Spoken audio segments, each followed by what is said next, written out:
mtazamaji, kama kawaida, ahadi ni deni. Tumekutana tena hapa kwenye taarifa zetu usiku wa leo. Jina langu ni Fiona Kenga, ninisaidia katika meza ya lugha ishara. Jina lake ni Filista Adundu. Tuko na mengi ambayo tumeweza kuandalia kutoka kaunti zote 47 na hata ulimwenguni, ikiwemo spoti. Lakini kabla tujakutaarifu taarifa hizo, mtazamaji wetu, wacha mwanzo tupate vidokezo.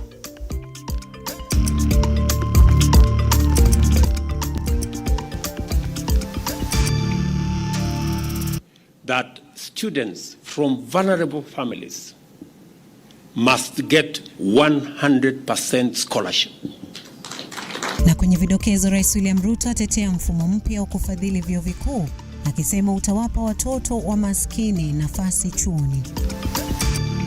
Kwingineko, serikali yaharamisha usafirishaji wa mifugo usiku, huku Waziri Kindiki Kithure akithibitisha zaidi ya mifugo 7,000 wameokolewa. Last year ilikuwa almost 2K, sasa tunalifeel hata na 1,000. Wenyeji wa kaunti ya Narok wachangamkia kushuka kwa bei ya gesi kwa shilingi 500. Familia moja katika kijiji cha Bungeni, eneo bunge la Mumias Mashariki, kaunti ya Kakamega, inaishi kwa hofu baada ya binti yao kutoweka nyumbani kwao mwezi wa Juni mwaka huu, asijulikani aliko.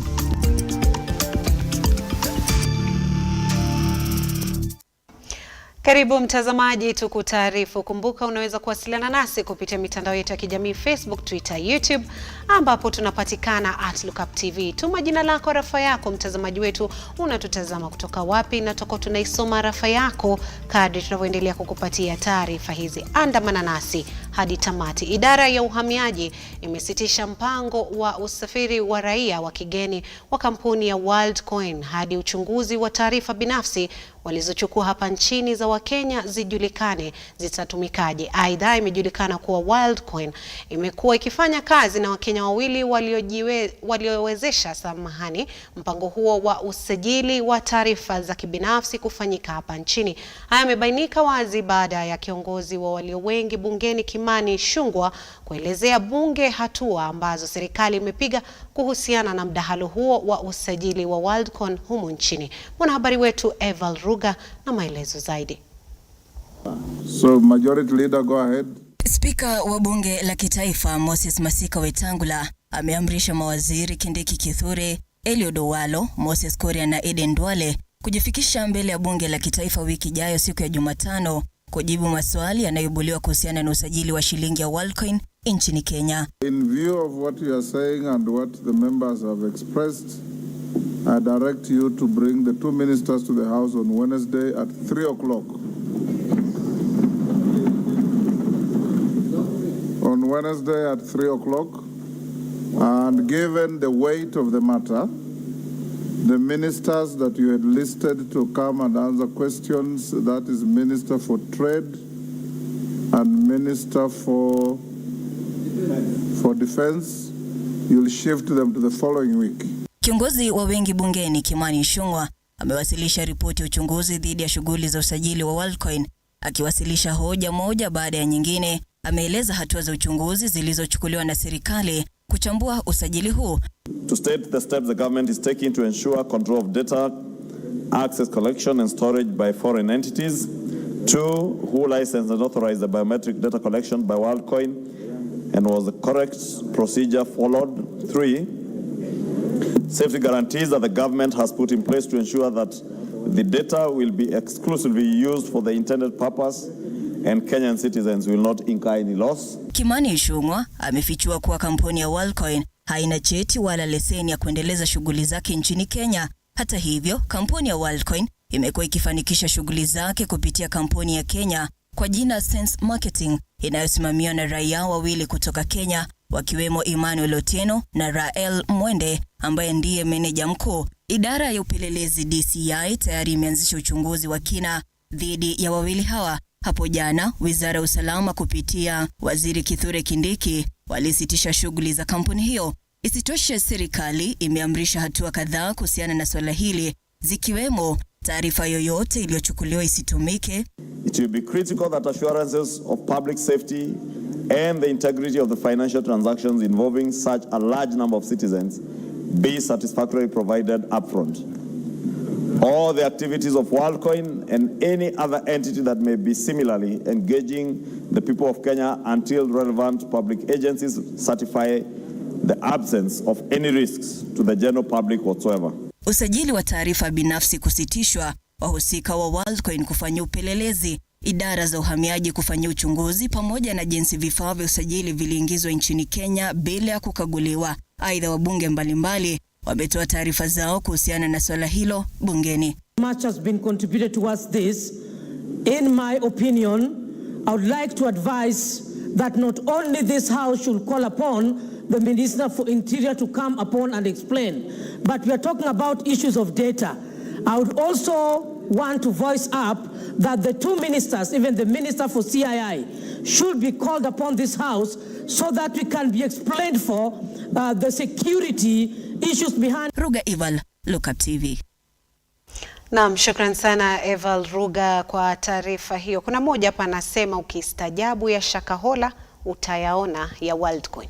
Serikali inanuia kurejesha sheria inayodhibiti usafirishaji wa mifugo usiku katika harakati za kudhibiti wizi wa mifugo katika eneo ama maeneo yaliyoathirika. Akijitokeza mbele ya kamati ya Seneti ya usalama wa kitaifa, ulinzi na uhusiano wa nje ikiongozwa na Seneta William Cheptumo, waziri wa usalama wa ndani Kithure Kindiki amesema wizara inashughulikia zaidi ya kesi 32 zinazohusisha wizi wa mifugo. Stanley Lugaria na taarifa hiyo kwa kina. Waziri wa usalama wa ndani Kithure Kindiki amefichua kuwa serikali imepanga kurejesha sheria inayozuia usafirishaji wa mifugo usiku na kuwawekea mifugo vifaa vya kutambulisha na kupiga chapa kwenye maeneo yaliyokithiri wizi wa mifugo. Maybe forced to take that advice from the Senator for West Pokot and prohibit transportation of livestock at night, and also undertake the verification of livestock transportation licenses. Waziri Kindiki amedhibitisha kuwa serikali imeokoa mifugo 7147 chini ya miezi minne na kuwatenga majambazi katika maeneo yaliyoathirika kama magaidi waliojihami na kuashiria kuajiri vitengo maalum vya maafisa wa polisi ili kukabiliana na majambazi hao. We have spoken through the National Police Service Command to all officers who are serving in the field, especially in these areas. And we have made it clear that they will be held personally responsible. And those who are in charge of the command in those respective jurisdictions will bear command responsibility. Waziri Kindiki ameweka bayana kuwa kuna baadhi ya sehemu zilizotengwa kuwa hatari na zinazotumiwa na majambazi kujificha, akiwatahadharisha na kushikilia kuwa usalama utaimarishwa katika kaunti zilizoathirika. We have gazetted certain areas as disturbed and dangerous, and we expelled anybody who was hiding there, because in any case these are not places of habitual residence by any person, and we'll make sure they don't return there. Waziri ameashiria kuwa mawakala wa usalama wamewekwa katika kaunti jirani na kuwa wamesalia ange kuhakikisha juhudi za kuweka usalama na uokoaji katika kaunti jirani zinafanikishwa. But the reports we get is that we haven't had cases in the last few days because of enhanced patrols. We are also surveilling. We are exercising surveillance on key livestock markets in that area, because we are also asking ourselves where these livestock go.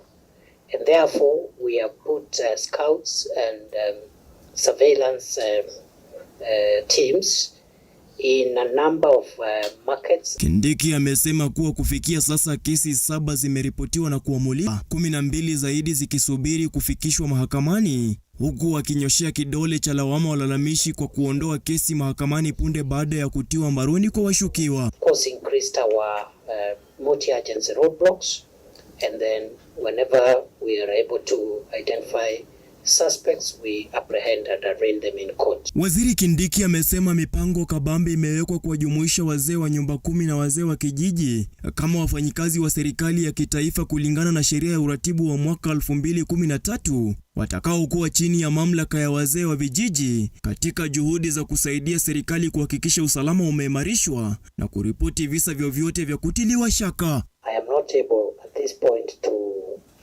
discuss the figures and details because the work is still in progress.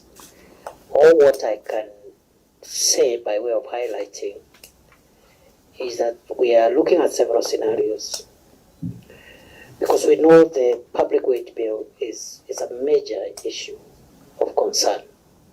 Yet these are critical additions to the security infrastructure of the state. Stanley Lugaria, Lookuptv, Nairobi.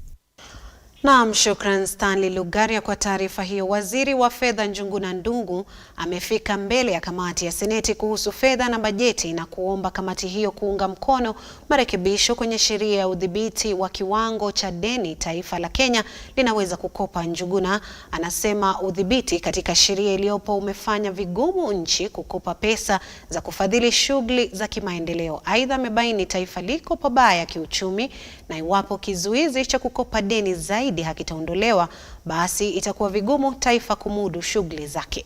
Mwanahabari wetu Henry Tende ametuandalia taarifa ifuatayo. Ya kufanyia marekebisho sheria inayoweka kiwango cha deni la taifa kuwa trilioni 10. Waziri wa Fedha Njuguna Ndung'u alikuwa na kibarua kigumu kuelezea kamati ya Seneti ya Fedha na Bajeti ni kwa nini sheria hiyo yapaswa kurekebishwa ili kuwezesha taifa kuchukua mkopo zaidi. Waziri Ndung'u akitetea pendekezo hilo, akiambia kamati hiyo kuwa serikali imeweka mikakati kabambe ya kumudu deni la taifa. The sensitivity of debt and debt management is becoming very critical. 2, everybody is parading the risk profile on the basis of debt and debt management.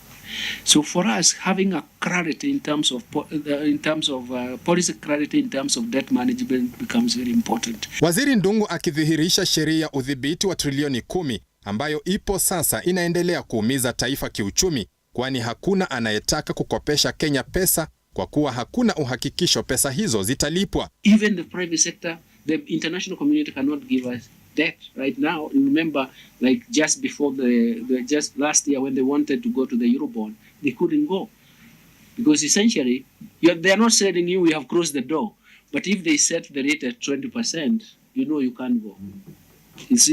You can't. You know, even yourself, if you walk to the bank and they tell you, yes, we are going to give you a loan, how long do you want it, how much? But given your risk profile, we are going to charge you 50% interest.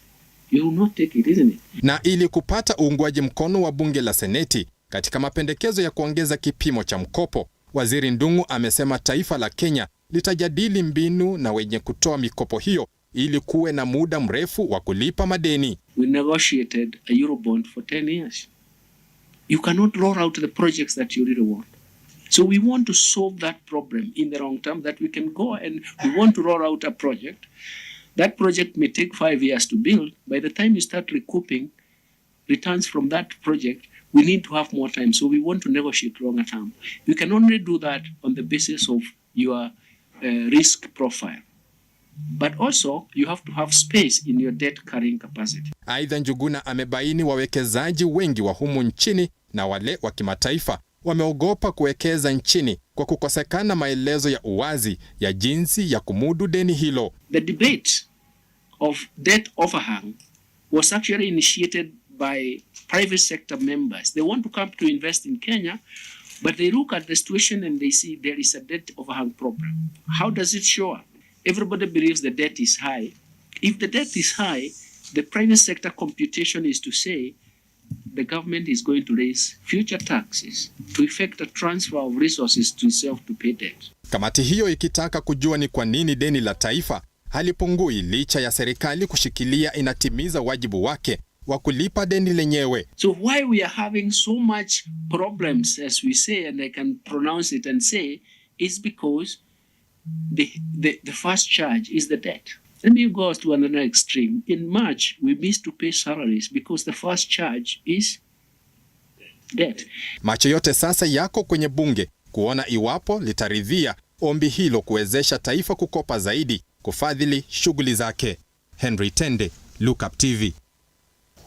Shukran Henry Tende kwa taarifa hiyo. Siku chache baada ya jopo kazi lililoteuliwa kuangazia marekebisho katika sekta ya elimu kutoa ripoti yake ikipendekeza kuwepo kwa mfumo mpya wa ufadhili wa wanafunzi katika vyuo vikuu, Rais William Ruto hii leo ametoa hakikisho kuwa mfumo huo mpya utatekelezwa. Akizungumza katika kaunti ya Makueni, Ruto amedai kuwa mfumo huo utahakikisha wanafunzi wote nchini wanapata nafasi katika vyuo vikuu nchini.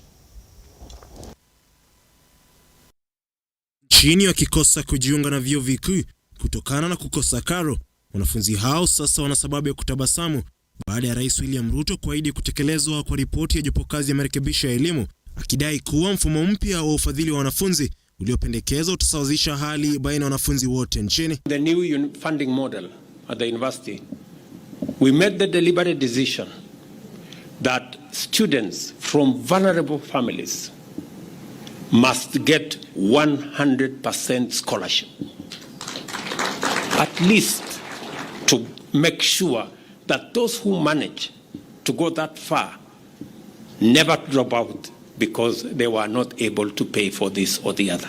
We cannot continue to have the children of a few Kenyans going up the education ladder.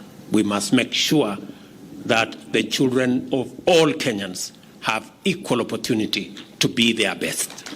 Akizungumza katika hafla ya kutoa hati ya mkataba kwa chuo cha Open University of Kenya eneo la Konza, Ruto amelilia idadi kubwa ya wanafunzi kukosa alama ya kujiunga na vyuo vikuu nchini. 5,000 secondary schools do not send even one student to university. Whole 5,000. Most of them in rural Kenya. That is a cause for us to do some soul searching. Many of the students who end up at our universities are the children in academies and the children of people who can afford a certain quality of education. Kenya cannot continue that way. We have to rethink it. Kulingana na Rais Ruto, chuo hicho cha kidijitali kitatoa mafunzo kwa Wakenya wa tabaka zote bila kuzingatia umri, akiwasihi Wakenya kuchukua fursa hiyo kujiunga na chuo hicho huku wakiendelea shughuli zao za kibiashara. The people who ordinarily would not afford now have an opportunity to acquire university education from very remote places. This is, in my very honest opinion, the university possibly of herdsmen, farmers. Mama Mboga in his place can also attend now university.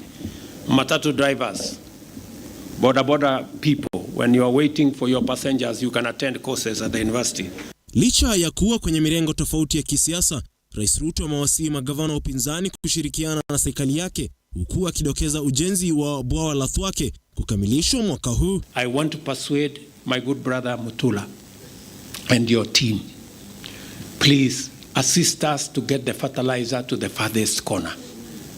Tafadhali, mutusaidie. What I have said is we can build a collabo. We will bring the fertilizer to Makueni, the few spots that we can. You can establish some stores in different areas. We will give you the human beings, the human capital, and the labor to run those stores. We can unlock the huge potential in the soils we have in this region by delivering water. It is the reason why we are going to complete Thwake by February next year. I have given very firm instructions. We cannot build Thwake forever. It must come to an end. Lookuptv. Naam, taarifa yake Ian Keitani ndio itakuwa inatupeleka katika mapumziko yetu. Lakini kumbuka mtazamaji, unaweza kuwasiliana nasi kupitia mitandao yetu ya kijamii Facebook, Twitter, YouTube ambapo tunapatikana @Lookuptv. Tuma jina lako, arafa yako, tutakuwa tunaisoma kadri tunavyoendelea kukupatia taarifa hizi. Mimi na mwenzangu Philista Dundo tutakuwa tunameza mate kidogo, lakini katika muda usiokuwa mrefu tutakuwa tunarejea na taarifa zaidi.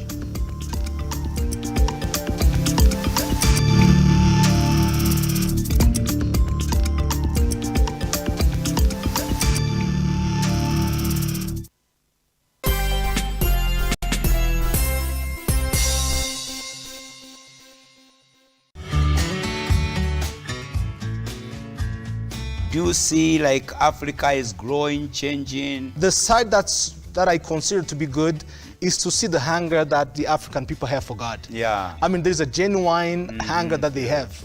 Whenever they go into the church, the things of the kingdom, they go fully. We pray a lot compared to the other side, but they seem to be advancing more than us because of understanding. I always say 5 children in Canada equal 10 children in Africa. You can imagine having to cook, having to clean the house, having to watch the children, having to do everything without any help. And at the same time, you have a job. And at the same time, you're planting churches. At the same time, you're running after believers.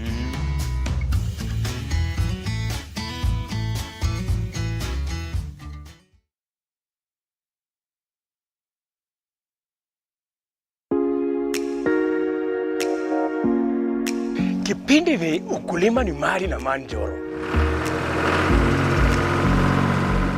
Every Sunday, saa 10.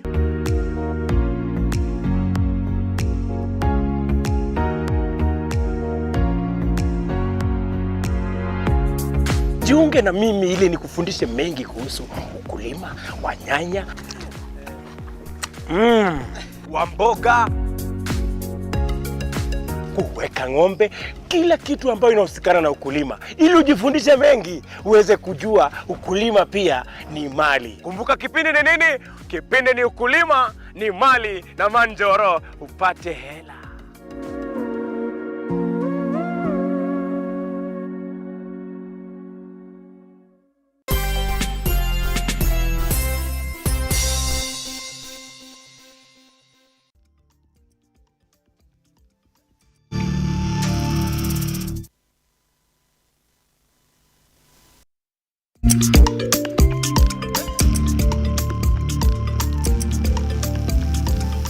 Karibu tena mtazamaji, tuendelee kukutaarifu. Kaunti 14 zinazofanya kilimo cha miwa zimefanya mkutano wa pamoja kuzungumzia mustakabali wa kilimo hicho. Gavana wa Kakamega Fernandes Baraza amefichua kuwa mkutano huo wa sukari unalenga kuwa mkutano ambao utatoa mapendekezo ya kuimarisha uzalishaji wa sukari humu nchini.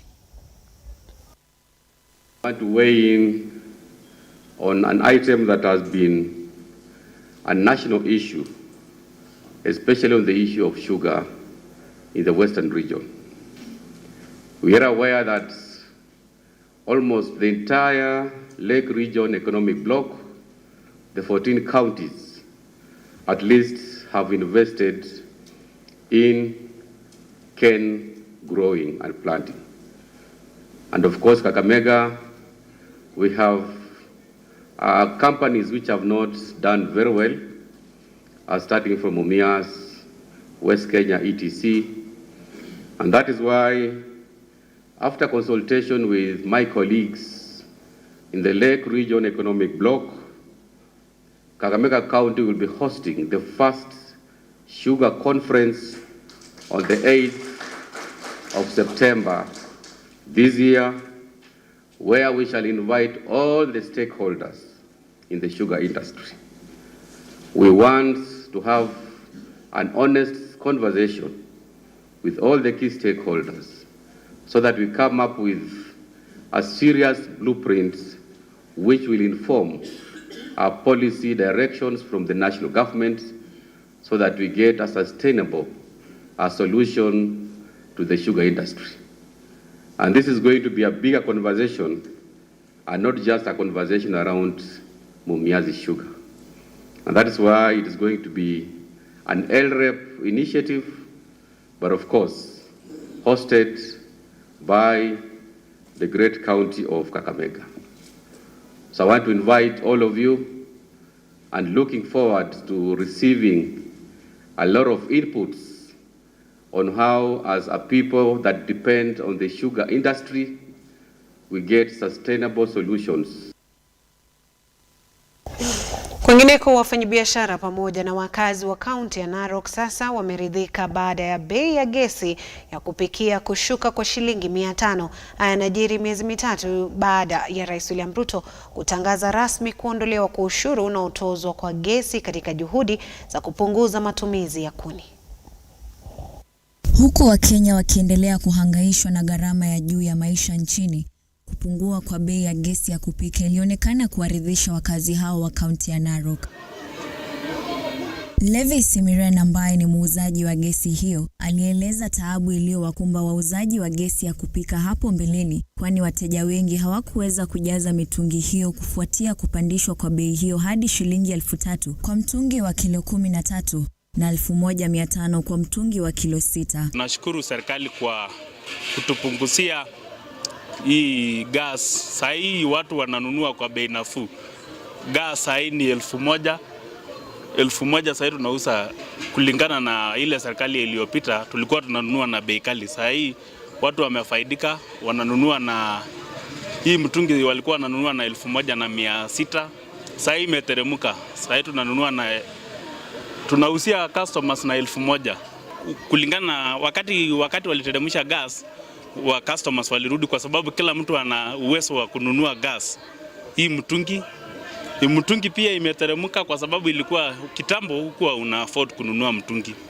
Na saa hii watu wote wanaweza afford kununua kwa sababu ikiwa 3,500 kila mtu ata afford.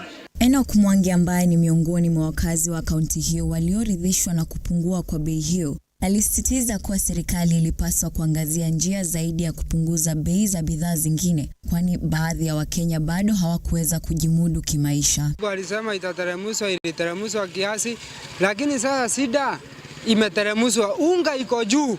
Hii gasi hata kama imeteremshwa, nitapika nini? Ndio na hii gasi nitaitumia na nini? Si unga iteremshwe ndio niweze kupika na hii niweze kutumia hii gasi. Stia ilikuwa almost 2K, sasa hii tunalifill hata na 1,000.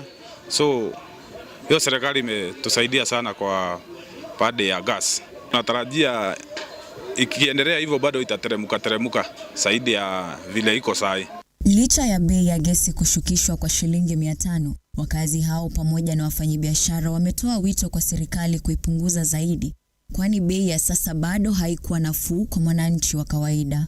Mimi nilikuwa na expect gasi ifike kitu 900 ama 800, lakini sasa unaenda nakwambia 1150. Sasa hata ukiuliza mtu kuna offer ama labda kama ya 50 bob juu, mtu anakuambia hapana, gas ni 1200 ama 1150, hiyo ndio mwisho. Sasa serikali itusaidie, ishukishe mambo ya gas, hata ikifika hata kitu 900 ama 800, hapo at least itatusaidia sisi wananchi wa kawaida, pia sisi tuweze kuafford, unaona. Juliet Chepkoech, Lookuptv.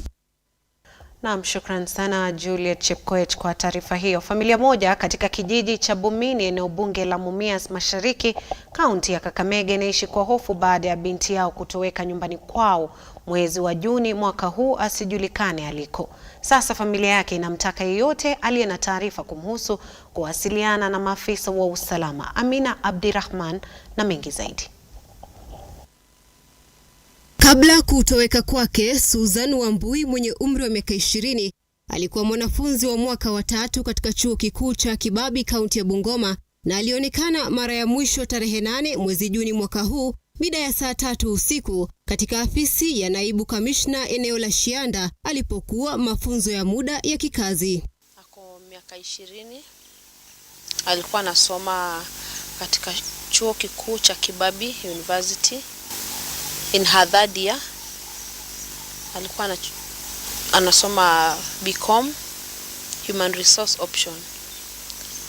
Na wakati wa kupotea kwake alikuwa attachment pale kwa ofisi ya Deputy County Commissioner Shianda, that is in Mumias East Sub-County. Na alipotea tarehe 8 mwezi wa 6 masaa ya jioni baada ya kutoka ofisini. Juhudi za kumtafuta Susan zimeambulia patupu, kwani simu yake ya mkononi haipatikani, hivyo basi kukwamisha mawasiliano. They told us that where the last place the phone was giving the signal, hapo Shikomari, it doesn't have to mean necessarily that is where she is. They say there is a booster in that place.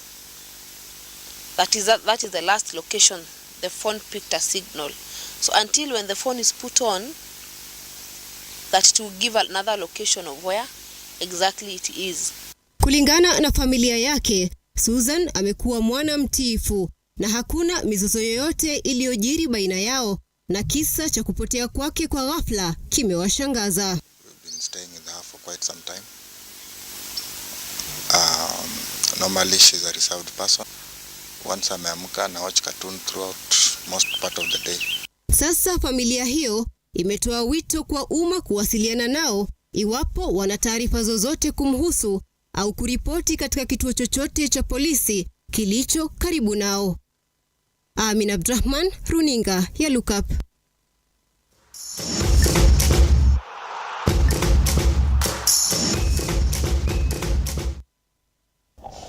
Na kwenye spoti, mashindano ya chapa dimba na Safaricom yanaelekea katika kaunti ya Vihiga wikendi hii, huku shule ya wavulana ya Ebwali wakichukua dhidi ya Bunyore Assassins. Kwa upande wa wasichana, Madira watagaragazana na Maroon Queen siku ya Jumapili.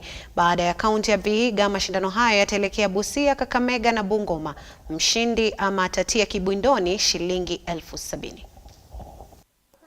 Bado tunasema Kenya go. Wanapata goli la kwanza hapo vijana timu ya Hakati.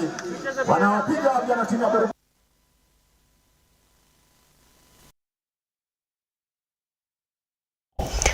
Na kwenye gofu, mkondo wa 4 wa mashindano hayo ya Afrika Mashariki ya KCB yatafanyika katika uga wa gofu wa Nakuru wikendi hii. Mashindano hayo yamevutia wanagofu 200 huku timu 2 zikitarajiwa kufuzu mwezi Novemba katika mtaa wa gofu wa Karen.